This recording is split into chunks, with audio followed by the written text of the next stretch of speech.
I'm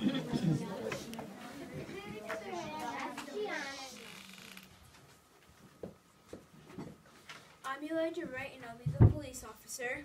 I'm Josiah Abel, and I will be Mrs. Green. And we're 6th graders from Usper Christian School, and this is a dialogue called The Teacher. Beto, Beto, Beto. Ma'am, may I see your license and registration, please? Why, certainly, certainly. Ma'am, did you know you're going 54 in a 35-mile-an-hour zone? 54? Good gracious, no. I'm sorry, I guess I just wasn't paying attention. Yes, ma'am. This was really a 35-mile-an-hour zone? Yes, ma'am. Well, here you are. I don't come this way very often, and I guess I was just a little confused. Mrs. Green?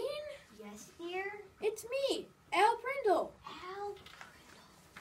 9th grade? Oh, yes, Alex Prindle, 3rd row, last seat. Yes, how are you? Well, just fine until a minute ago, but how dare you turn on your blue lights and siren 10 feet behind me? You ought to be ashamed. Well, I didn't mean nothing. Nothing? And where'd you learn to say nothing? When you know as good as I do, it should be anything. Yes, ma'am. And stop slouching, and also stop writing while I'm talking to you. Are you still drawing those silly cartoons? No, ma'am. Well, I should hope not. If you've ever learned how to concentrate, you'd have made something of yourself. Look at you. You're not even a captain yet. How long have you been a policeman? 3 years, Mrs. Green. 3 years? What is taking you so long, Alex? Surely you should have gotten farther by now. If only you'd paid more attention when we were diagramming sentences, you'd have gotten at least 2 promotions. Yes.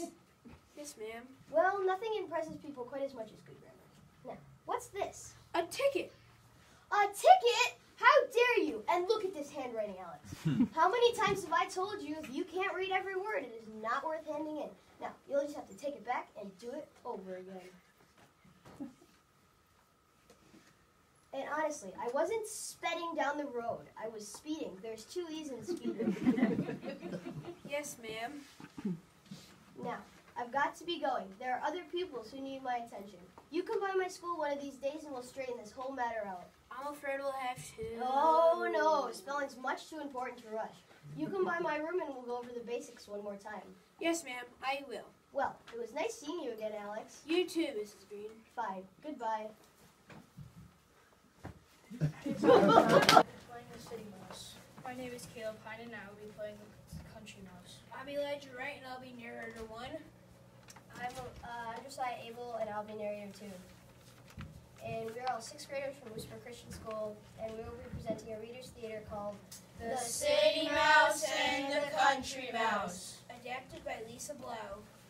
One day, the City Mouse went to visit her cousin who lived in the country. The Country Mouse was very happy to see her cousin. She set out a few crumbs of bread and a tiny piece of cheese. Then the Country Mouse said, Welcome, cousin. Come eat some of my tasty food. This is not what I would call tasty food. Why, in the city I eat cakes, pies, and fancy foods all day long. The City Mouse told the Country Mouse. Then the City Mouse said, Why don't you come to the city with me and see what you have been missing? So the Country Mouse followed her cousin back to the city. The 2 mice climbed on top of a table piled high with all kinds of fancy foods. There were cakes, pies, and cookies. Oh my, how I've wasted my time in the country. I like the city. This is great. The Country Mouse told her cousin. Just then, the doors opened to the dining room, and a huge cat ran right towards the 2 little mice. Hurry, run, run, it's the cat. The City Mouse called it to her cousin.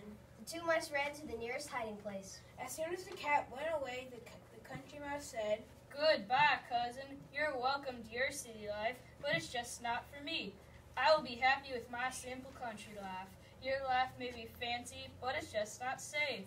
And so the Country Mouse ran all the way home and never again returned to the city.